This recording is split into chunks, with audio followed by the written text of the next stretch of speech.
여러분 안녕하세요. 며칠 만에 다시 하게 됐습니다. 성선설과 성악설을 한 다음에 바로 동몽 선습을 했었는데요. 하다 보니까 얘기도 길어지고 예시를 많이 들다 보니까 1시간 분량이 나왔어요. 어, 그래서 너무 힘들게 한 것 같아서 빨리 끝냈습니다. 인사를 마쳤다는 거죠. 음, 지루하셨나요? 혹시? 기본이지만 사실 우리가 기본을 잘 지키지 않기 때문에 일어나는 일들이 참 많잖아요. 음, 도올 김용옥 선생님은 어, 공자의 사상과 유학을 이렇게 말했어요. 상식이라고. 그래서 우리에게 나쁘지 않다고. 근데 그 말이 딱 맞아요. 법과 사상은 강제로 이렇게 법으로 규정해가지고 하게 하고 또 어떤 건 못하게 하고 그렇게 하는 거잖아요. 거기서부터 벌써 치우친 거죠. 어, 모든 건 상황에 맞게 적합하게 변통이 돼야 되는데 그런 것들은 무시당하고 반드시 이렇게 해야 한다라는 어떤 규정을 정해서 거기에 딱딱 공산주의죠. 그런데 육아사상은 그렇지 않아요. 육아사상은 진정으로 마음을 바라봅니다. 음, 그렇기 때문에 상식이라고 한 거고 해가 되지 않는다라고 얘기한 거예요. 어, 어,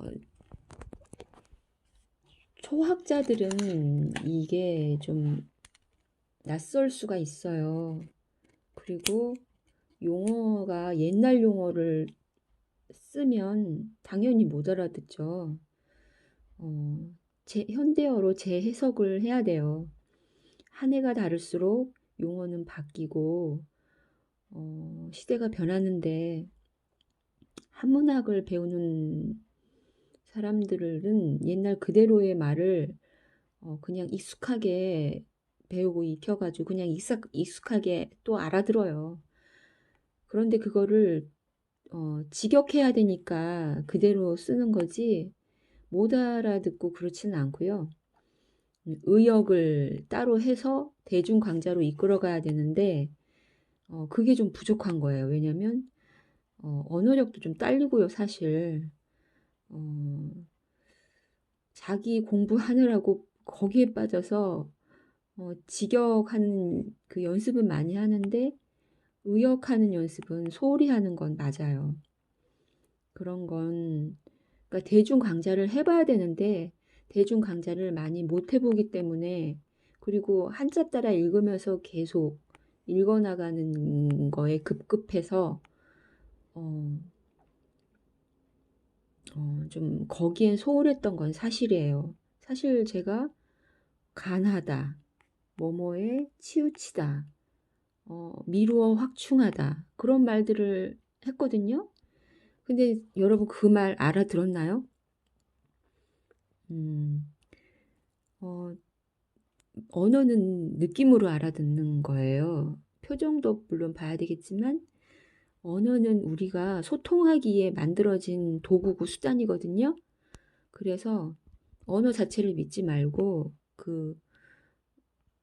그 언어가 표현하는 뉘앙스 뭐 그런 것들 느낌으로 받아들이는 게 맞아요. 음, 이 한자에도 보면 동문선습이라고 돼 있지만 하나하나의 의미를 다 내포하고 있는 게 있어요. 어, 그 내막을 알면 뭐 쉬운데 그냥 이렇게 딱 보면 그냥 처음 보면 모르겠죠? 음, 이거는 깨우칠 몽이에요. 어릴 몽도 되고 그러니까 이게 계몽사상할 때 쓰는 몽자거든요. 그러니까 뭔가 닫혀 있는 것들을 열게 하는 그런 것들이죠.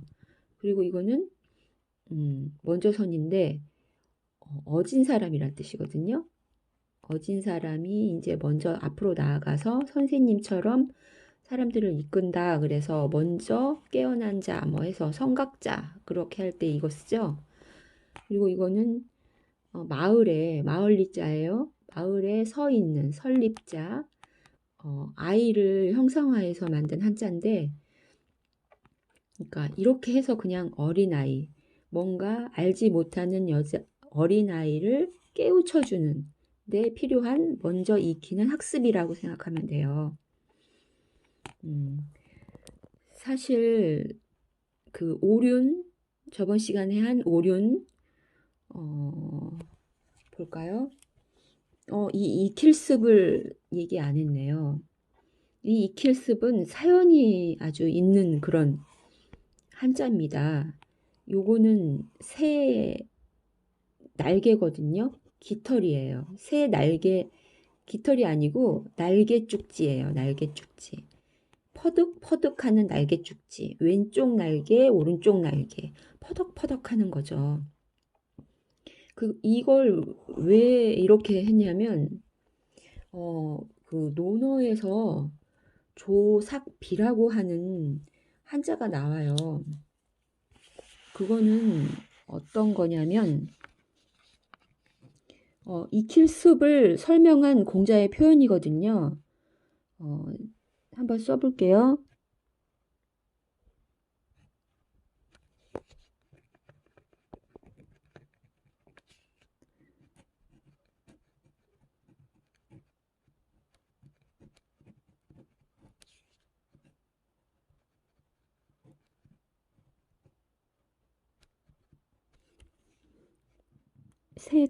세조자, 이거는 자주 삭자예요.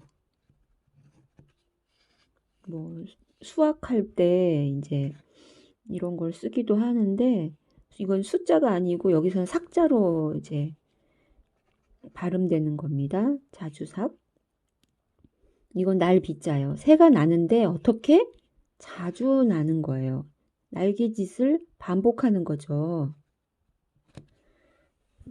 새가 반복해서 날개짓 하는 게 뭐라고요?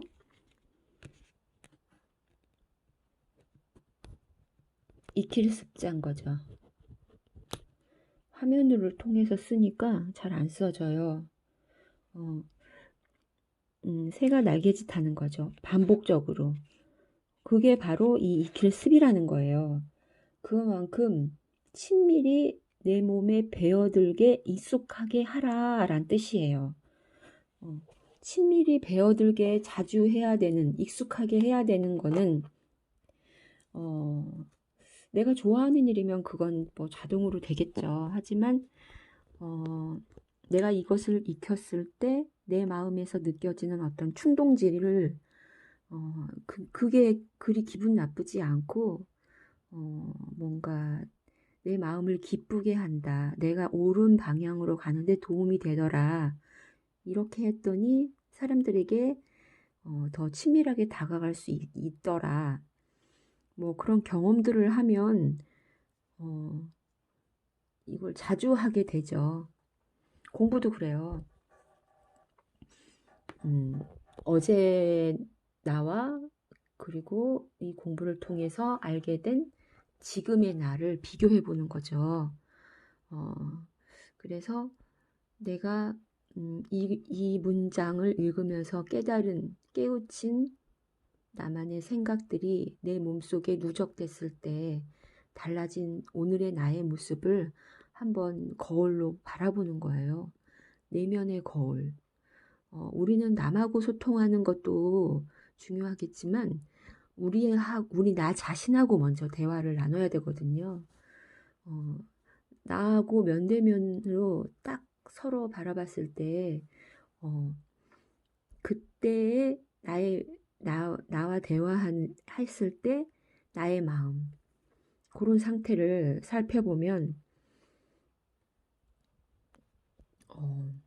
나에게 더 집중할 수 있고 그것 자체가 곧 힐링이거든요. 우리는 우리 자신을 모를 때가 더 많아요. 되게 사람들 보면 자기가 말해놓고 자기가 모르는 경우 되게 많거든요.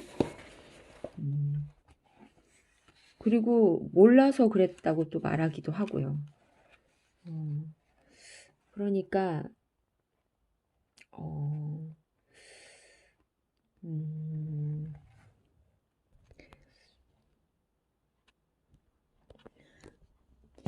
문장을 이렇게 한 문장을 이렇게 보다 보면 그 거의가 자기 수양이에요. 타인에게 무엇을 뭐 해야 한다 그런 강요성이 있는 것 같잖아요. 예의를 중시하고 뭐 어떻게 해서 너무 뭐 이렇게 해라 저렇게 해라 뭐 그렇게 하니까 뭔가 고리타분하고 뭐 갑질하는 것 같고 뭐 공자가 죽어야 나라가 산다 뭐 그런 일본인들이 한 말을 그 사람들이 한 말인지도 모르고 따라하는 한국인들이 있죠. 그런데 사실 유학은 타인에게 맞춰지지 않았어요. 철저히 거의 자기 수양, 개인 수양에 달려 있습니다. 그래서 항상 근신하면서 내면으로 자기를 바라볼 줄 아는 자기 수양을 강조하죠. 그러니까 저번에 읽으면서 공경히, 정성스럽게, 조심스럽게, 신중히 그런 표현들을 많이 써요. 그리고 수신부터 하고 제가에서 치곡 평천하까지 이르러라 그렇게 얘기하잖아요. 수신이 바로 자기 몸을 닦는 거거든요. 저번에 오리온 이거 했잖아요. 부자, 유친, 군신유의 이런 거를 했는데 제가 예시를 좀 많이 들었어요. 왜냐하면 그렇게 해야 생각거리가 좀 많이 생기잖아요. 어떤 일화 같은 것들은 이해하는 데 도모를 하기에 아주 좋아요. 그러니까 아버지가 이웃의 양을 훔쳤어요. 자식이 그걸 보고 아버지에게 그러지 마세요. 얼른 가져다 놓으세요 하면서 밤에 몰래 자식이 갖다 놓으면 어때요? 좋은 일이죠. 그리고 아버지가 그렇게 하기 전에 자식이 먼저 부모를 좀 제지를 하면 좋겠죠. 그리고 아버지 제가 일을 열심히 해서 한 마리를 구해오겠으니 이웃 건 보지 마세요. 그렇게 해도 되는 거고. 하지만 자식이 부모를 이렇게 신고를 해버리는 왜냐면 친함이 있어야 하는데 왜 우리는 인간관계를 똑같이 뭉뚱그려서 생각하거든요. 하지만 인간관계도 구분이 있어요. 가족 간의 인간관계, 그러니까 1촌, 2촌, 3촌, 4촌의 인간관계, 그리고 윗사람과 아랫사람의 인간관계, 그리고 부부의 인간관계, 친구의 인간관계, 뭐 그렇게 구분이 돼 있어요. 구분이 된 상태로 우리는 적절한 처세를 해야 되거든요. 육아에서 말하는 부자 유치는 그런 거예요. 신고하는 걸 그렇게 어쩔 수 없다라고 표현하지 그래야 한다라고 절대 말하지 않거든요. 어쩔 수 없는 일이다. 그냥 그렇게 이야기하고 말아요. 하지만 공자님의 제자가 공자님에게 이렇게 물어봤어요. 그 효도하면은 최고라고 치는 순임금이었다면 어땠을까? 순임금의 아버지가 만약에 죄를 졌다. 그렇다면은 순임금은 어떻게 했을까? 임금님이었을 때도 과연 그렇게 했을까? 임금님이 되기 전엔 그렇게 했었어도 그러니까 부모님을 공자님이 그랬어요. 순임금 같은 경우라면 아마 부모가 잘못했을 때 고수를 업고서 저 냇가에 있는 산으로 갔을 것이다. 왜 거기서 조용히 살려고요. 그 죄를 숨기고 부모를 보호하고 자기 효도를 다하는 거죠. 그런데 제자가 한 번 더 묻죠. 임금님이 되고 나서도 그랬을까요? 그러니까 권력이라는 달콤한 어떤 어, 신분 상승 앞에서도 순임금이 그렇게 했을까요? 그렇게 하는데 순임금은 그런 것 따위는 아주 가볍게 보는 사람이다. 일을 열심히 할 뿐이지 자기가 임금이라고 해서 뭐 그런 건 아니라는 거죠.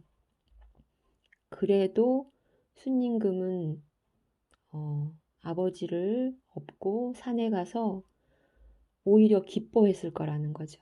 효도할 수 있고 아버지가 죄를 짓고 감옥에 갇혀 있지 않으니까 오히려 거기서 더 기쁨을 찾을 거라는 거죠. 임금의 자리가 솔직히 더 무거운 자리잖아요.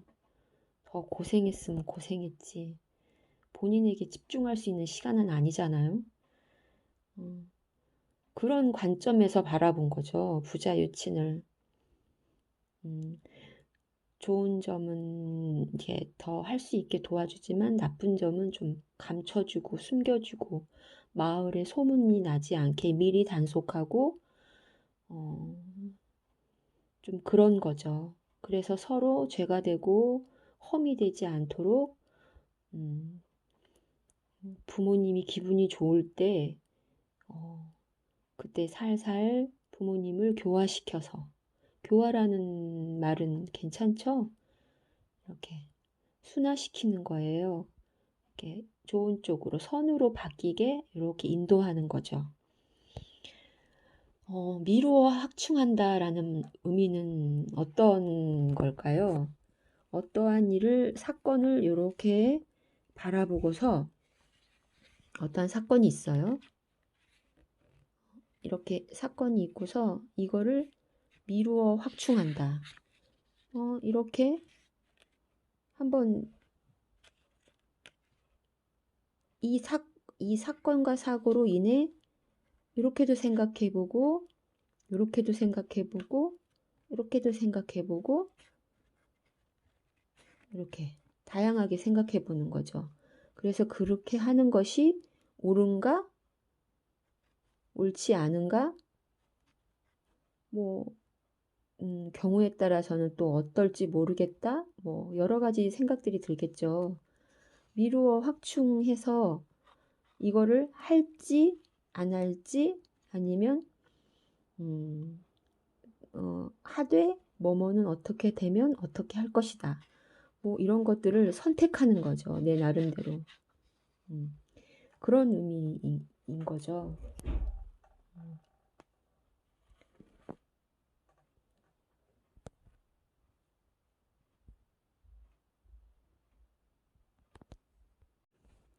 여러분, 순임금이라가 더 궁금하지 않으세요? 그 뒷이야기. 그래서 순임금은 어떻게 됐을까? 순임금 아버지와 뭐 가족들 어떻게 됐을까? 그 후에. 그 후에도 고수는 그러니까 순임금 아버지는 순임금을 죽이기 위해서 노력을 했겠죠. 그런데 몇 번 하다가 계속 실패로 돌아가고 하다 보니까 어느 순간 관두게 되었어요. 그래서 그대로 잘 모시고 그리고 자꾸 치켜 세워줬어요. 스님금이 아버지를 이렇게 띄워주고 아버지에게 예의 바르게 행동하고 그걸 계속 이렇게 아랫사람들한테 보이고 하다 보니까 그런 순임금을 바라보면서 또 신하들이 고수에게 함부로 하지 못했을 거 아니에요. 그러니까 거기에 맞는 처신을 또 고수도 하겠죠. 그러면서 서서히 교화됐습니다. 그리고 그 이복동생, 상이라고 하는 이복동생이 있었잖아요. 고수가 너무 예뻐했던 그 상도 이복형을 더 이상 죽이려고 하지 않고 순임금이 그 다른 나라의 봉토를 줬어요. 거기를 맡아라 하고서 줬는데 그거에 대해서도 질문하는 신하가 있었어요. 제자가 있었죠. 신하가 아니고 그 나라 정치는 어떡하라고 그 상 같은 인물한테 권력의 자리를 주느냐. 그건 잘못된 것이다. 백성은 위하지 않느냐. 그걸 또 물어봤었어요. 그랬을 때 순임금이 어떻게 했느냐면 대신 관리를 관리했다는 거예요. 어진 관리를 그 나라에 딸려 보내고 그 사람하고 계속 소통했다는 거죠. 상이 정치를 잘할 수 있도록 보필하게 하고 또 거기에 대한 보고를 따로 받았다는 거죠. 그리고 상이 형을 보러 오면 친근한 우애의 관계로서 맞이하고 그렇게 했어요. 그래서 상하고도 결국에 우애로 마무리를 지었다는 거죠. 결국 여기에 대한 공통점이 뭐인 것 같으세요? 이렇게 인간관계는 서로 다른데 처신해야 되는 것도 다른데 여기에 대해서 공통점 도리라고 생각해요. 아버지는 아버지로서의 도리, 자식은 자식으로서의 군군신심, 부부자자 그런 거죠. 모두가 그 사람답게 자기 도리를 다하는 거예요. 부부 유별도 그랬잖아요. 밭에서 열심히 농사를 짓고 있는데 점심이 돼서 부인이 떼거리를 가지고 왔는데 남편과 부인이 그걸 먹으면서 서로 대하는 것들이 예의가 있는 손님 대하듯이 했다. 뭐 한번 저기 대사를 넣어서 연기를 한번 해볼까요? 아, 여보, 배고픈데 왜 이제 가져와? 왜 막걸리는 안 가져왔는데? 아, 이 사람 정말, 힘든데 한잔 해야 되는데 그런 것도 못 챙겨와? 뭐 그런 식이 아니었다는 거죠. 적절하진 않았었는지 모르겠네요. 음, 아유, 고맙습니다. 정말 힘들었는데, 이렇게 와주니까 피로가 풀린다. 뭐, 그렇게 얘기했겠죠. 역할이 다른 거지. 그리고 자기가 할 수 있는 본분을 다하는 거지. 신분과 뭐 상하, 격차, 뭐, 그런 걸 두는 거는 절대 아니거든요. 그리고, 윗사람은 아랫사람에게, 그 사람의 입장을 한번 헤아려는 거죠. 넌 어리고 아직 세상을 배우는 단계고, 그러니까 윗사람으로서 아랫사람을 거기에 맞게 대우를 하는 거죠. 무시하는 게 아니고요. 아랫사람은 윗사람을 대할 때 그 사람이 배운 사람이든 배운 사람이 아니든 권력의 자리에 있든 없든 상관하지 않고 삶의 경륜을 존중해 주는 거죠. 그래서 장유유서가 있는 그런 사회. 친구 간에는 기운은 같은데 어떤 기질은 다른 존재죠. 그래서 세 번 충고를 하되, 그러니까 그 세 번 충고하는 것도 간절히 하는 거죠. 사람은 원래 한두 번 말하고 세 번 말하는 거는 어렵게 말하는 거거든요. 거기까지만 하라는 거죠. 더 하면 이제 친구 간에 뭐를 해친다 그렇게 생각을 했어요. 나머지 결정권은 그 친구에게 달려있는 거지. 근데 부자 간에는 그러면 안 되죠. 100번이라도 해야죠. 향당이나 마을에 나라에 죄를 지지 않도록 100번이라도 해야죠. 부자유 친이니까요. 자, 이 정도로 정리가 됐을지 모르겠어요. 이제 좀 짤막하게 영상을 준비해야 될 것 같아서 길게 못 하겠거든요. 그래서 막판에 이거 한번 설명하고 마치려고 합니다. 여러분 인간관계가 제일 궁금하잖아요.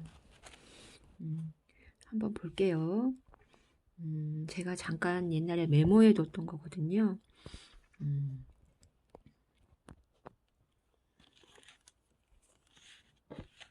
다산하면 정약용을 말하는 겁니다. 유배 생활을 오래 해서 책도 많이 쓰고 목민심서라고 하는 그 목민 간에 그 해야 할 일 그런 거 책을 썼잖아요.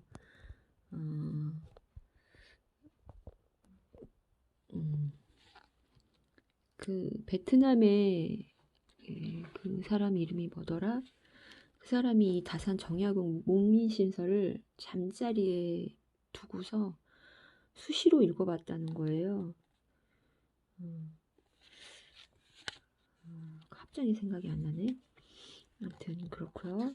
다산 정약용과 공자. 그러니까 공자가 쓴 논어에 대한 주석을 다산이 또 세밀하게 달아놨어요. 주석을 달아놨다는 의미는 한 문장 한 문장 끝날 때마다 그 한 토막씩 이렇게 거기에 대한 재해석을 밑에다 또 공자가 무엇을 말하면는지 그거를 세세하게 또 추가 설명을 해 놓은 거죠. 그런 주가 후대에 학습하는 사람들에게는 굉장히 공부하기 좋은 교육서가 되거든요. 그리고 다산 정약용과 공자의 사람을 관찰하는 방법, 인격과 인간됨을 살펴보는 그런 방법인데요. 궁금하시죠? 논어 위정편에 이런 문장이 나옵니다. 보면 볼시자죠. 볼관자예요. 살필 차리예요. 대부분 동사가 그러니까 서술어가 이렇게 앞쪽에 나오죠. 그러니까 주어 동사 뭐 영어가 그렇게 되듯이 중국어도 그렇게 됩니다. 그래서 목적은 뒤로 빠지는 거예요. 대부분. 그런데 볼게요. 뭘 보고 뭘 살피는지 한번 볼게요. 자, 그라고 하는 대명사거든요. 그 소위연. 소위가 뭐냐면 그게 그렇게 되는 까닭이에요. 어떠한 사건이 어째서 그렇게 되었는지 그렇게 되어진 까닭. 그러니까 원인을 얘기하는 거예요. 원인. 그거를 본다는 거죠. 자, 그 원인을 본다는 거죠. 그리고 이거는 뭘 본다는 건가요? 이게 말미암을 유고 뭘 경유하다 할 때도 이거 쓰거든요. 그러니까 그 과정을 보는 거죠. 그 과정을 살피고 보고 이건 그냥 보고 이건 자세히 보는 거예요. 눈이 2개 붙어 있죠. 여기 볼견자가 하나 더 붙어가지고 더 자세히 보는 거죠. 그리고 살피는 거예요. 뭘요? 그가 편안히 여기는 바를 살핀다. 그 일을 하고 나서 그 사람이 편안히 여기는 그 행동들을 뭐 좋지 못한 일을 하면 불편하겠죠. 하고 나서도 찜찜할 거예요. 하지만 그가 그것을 하고 나서 그 편안히 여기는 바를 한번 또 살피는 거죠. 자, 사람들. 그래서 제가 그 사람을 볼 때 그 사람이 가족을 대하는 태도, 그 부모님을 대하는 태도를 보면 그 사람을 알 수 있다고 했잖아요. 이러한 거에 연유되는 것도 있어요. 자, 한번 이거는 나름대로 이렇게 의역을 해본 겁니다. 이건 직역을 하면 잘 못 알아듣겠잖아요. 자, 뭐 소희연 그렇게 되는 까닭을 보고 그 경유하는 바를 보고 그가 편안히 하는 여기는 바를 보아라. 그렇게 하면은 잘 좀 안 다가오잖아요. 한번 의역한 거 볼까요? 한 가지 일을 할 때마다 모름지기 그 시작에는 원인함이 무슨 연고에서 그렇게 했는지를 살펴보고 그 도중에는 두 번째 문장이죠. 그렇게 될 경유함, 그 과정이 무슨 도리에서 되었는지를 또 살펴보고 그리고 마지막 요거 그가 그치는 곳, 편안히 여기는 바 그게 어떤 자리인지를 살펴라. 그러면 누구도 그 정상을 숨기지 못한다. 그 사람의 동기, 과정, 목표가 무엇인지를 세세하게 다 관찰할 수가 있다는 거죠. 그 정상이 뭔가요? 그 사람의 어떤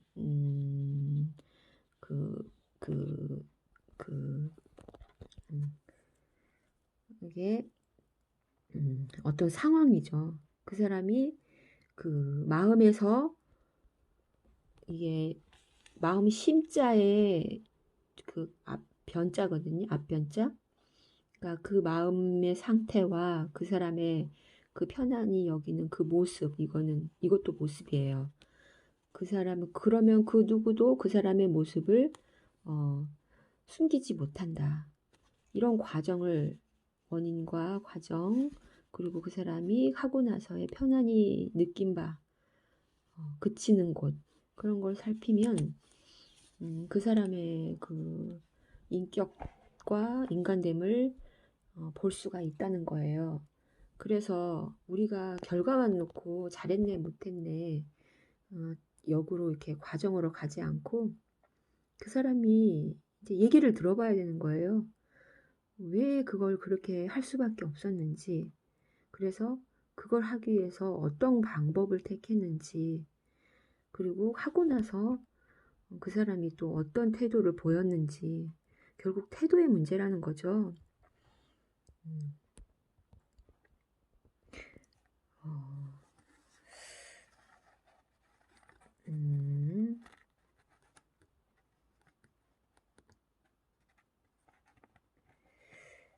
그리고 요거를 한번 더 볼까요? 욕심이 생기는데 요거 한번 보죠. 요거. 자, 나는 주어 수로부터 나온다고 했죠? 나는 보지 못했다. 뭘 보지 못했을까요? 그 이유가 여기에 이렇게 쫙 나옵니다. 이건 논어 공야장편에 나온 말인데요. 나는 자기 허물을 보고 마음속으로 내면 속으로 자기를 스스로 소송하는 거죠. 자기를 소송은 어떤 판결을 내리는 거죠. 잘했네 못했네. 스스로를 판결하는 사람을 아직 보지 못했다라고 했어요. 자, 이 다사는 이렇게 이제 추가 설명을 했죠. 내면으로 스스로를 소송한다. 마음속으로 스스로 소송한다. 자, 그게 천명과 하늘이 명령한 본연의 본성. 맹자는 그거를 내면에 탑재되어 있는 본성, 인의 예지를 얘기했죠. 그 천명과 인욕, 인간의 그 사적인 욕망이 천명과 인욕이 안에서 서로 싸운 것, 그런 모습을 스스로 재단하는 거예요. 재단한다는 건 뭐냐면은 장단점을 찾아본다는 거거든요. 내가 나의 행동을 내가 한번 살펴보는 거죠. 나와 거울 보듯 나와 대화하는 거예요. 그래서 자기가 이익이 된다 해도 그거를 절제해서 그거는 뭔가요? 자기를 이기는 거예요. 그거를 하고 싶고 그걸 해야 할 것 같지만 그거를 하지 않아서 그러니까 불선을 하지 않아서 자기를 이기는 거죠. 선으로 자기를 돌려놓은 거죠. 자기를 이기는 것은 송사에서 이기는 거와 같다라고 했어요. 이건 남이 볼 수 없는 내 내면의 세계예요. 하지만 내 스스로 나를 소송을 하는 거죠. 그래서 이런 것도 있어요. 하나 더 소개할게요. 공자가 은나라 세 사람을 얘기했어요. 이 세 사람은 어진 정치인인데 은나라의 어진 정치인 세 사람을 두고서 뭐라고 했냐면, 안 될 줄을 알면서 하는 것은 백성을 버리지 않는 자인데 나는 그런 사람을 은나라에서 세 사람 알고 있다라고 했어요. 그러니까 공자가 살던 시대에 지나간 시대거든요. 그 은나라의 세 사람은 이미 돌아가시고 없죠. 하지만 책에서 그 사람의 한 기록이 있을 거 아니에요. 그거를 보고서 그런 일화를 보고서 그런 소문을 보고서 듣고서 공자가 알고 그거를 마음속에 간직해 두고서 이렇게 제자들하고 나눈 대화예요. 어진 정치인인 거죠. 안 될 줄을 알면서 하는 것은 백성을 버리지 않는 것이다. 그게 신하의 도리죠. 임금은 천명의 일을 대신하는 자이고 백성들에게 하는 그런 거고, 신하는 천명에 부합하는지를 이렇게 천명과 임금의 하는 일이 부합하는지를 따져서 옳은 일을, 좋은 일을 임금하고 상의하는 자라고. 그래서 임금이 잘못하면 그거를 간언할 줄 아는 자, 그런 게 신하의 도리잖아요. 그래서 여기 군신유의 이런 거에 해당되겠네요. 은나라의 세 사람, 미자와 기자와 비간을 지금 말하는 거예요. 미자는 은나라의 폭군. 은나라의 폭군하면 주왕을 얘기해요. 주왕은 왕족의 후손인데 너무 정치를 못했어요. 신경을 안 쓰고 그냥 막 했어요. 여자 달기인가? 여자를 곁에 두고서 술과 고기를 먹으면서 나랏돈을 탕진하고 충언을 하는 신하들을 함부로 쫓고 내쫓고 자기 멋대로 먹고 놀고 즐기고 그런 이상한 풍조를 만들어 놓은 거죠. 그래서 이 세 사람은 그런데 동일하게 은나라 왕족 출신이었어요. 왕족 출신이니까 어떻게 생각하면 주왕의 친인척들일수라고 할 수도 있어요. 그런 사람들은 이제 간언을 앞에서 많이 했겠죠. 다른 사람들도. 그런데 미자 같은 경우는 미나라의 그 제후거든요.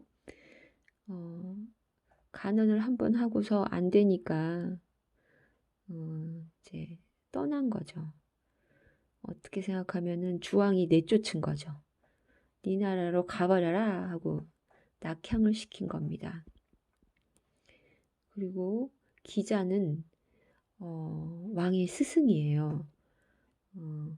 그러니까 왕의 스승이 아니라 태자의 스승이죠. 그거를 소사라고 합니다. 소사가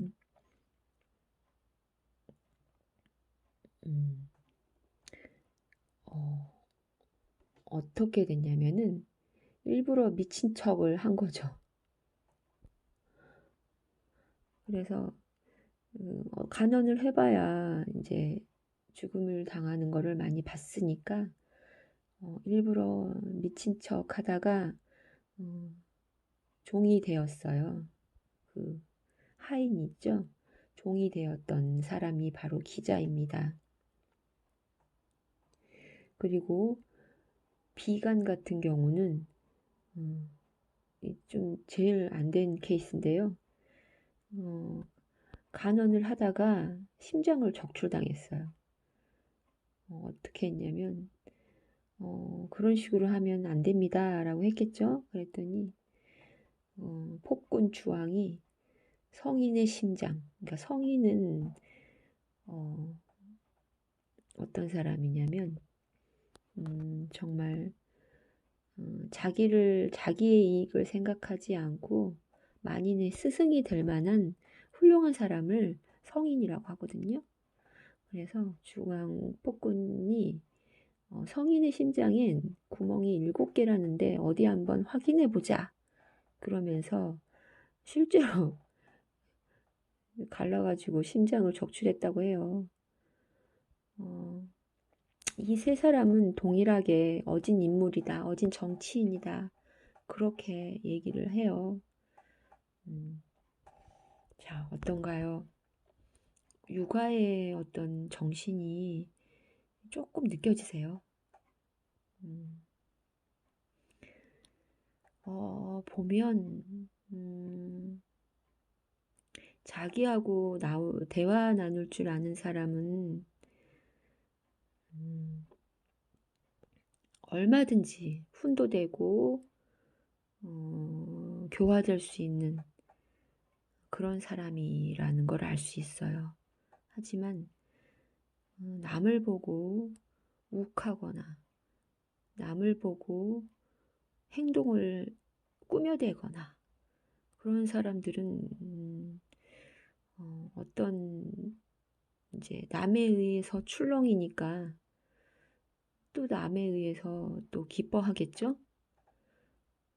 그 행복의 여부가 남에게 달려있는 거죠. 하지만 내면의 자기와 대화 나눌 줄 아는 사람은 남이 나에게 뭐라고 해도 내 마음이 그렇지 않으면 부끄러울 게 없는 거고, 어떤 행동을 하고서 내 마음에 부끄러움이 있다라며 한다면 그거를 반성하고 더 좋은 쪽으로 나아가겠죠. 그리고 잘한 부분이 있으면 내가 이렇게 했더니 내 마음이 편하구나. 뭐 그런 걸 느끼고 그걸 반복해서 하겠죠.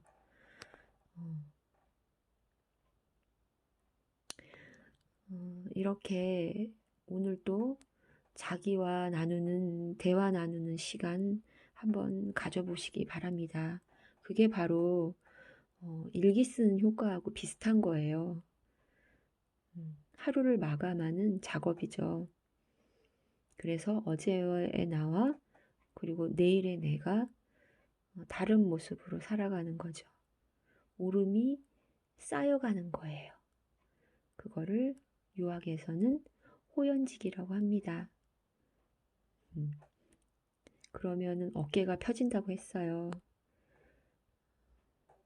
하늘을 볼 수 있다고 했어요. 떳떳해서 어깨 펴져서 하늘을 씩씩하게 바라보는 거죠. 그게 사내 대장부가 할 일이라고 했어요. 유학에선요. 자, 저의 이런 서툰 설명들이 여러분의 그 유학에 대한 어떤 관심을 조금이나마 오해를 풀고 이해를 도모할 수 있었으면 좋겠습니다. 오늘 또 지루한 시간 함께 해주셔서 감사합니다. 좀 재밌는 내용을 다뤄보려고 저도 좀 자료를 찾아볼까 해요. 그리고 좀 더 자유로운 요즘에 맞는 어떤 도가사상도 좀 설명하고 싶거든요. 그리고 좋은 명언이 되는 경구들이 있어요. 이거는 정말 괜찮은 문장이다. 우리가 한번 생각하고 넘어갈 부분이다. 이거는 좀 외워뒀다가 내 아이에게 한번 얘기해보고 싶다. 뭐 그런 것들 있잖아요. 그런 것도 준비해보고 싶습니다. 네, 영상이 길어졌네요. 네, 좋은 시간 되세요.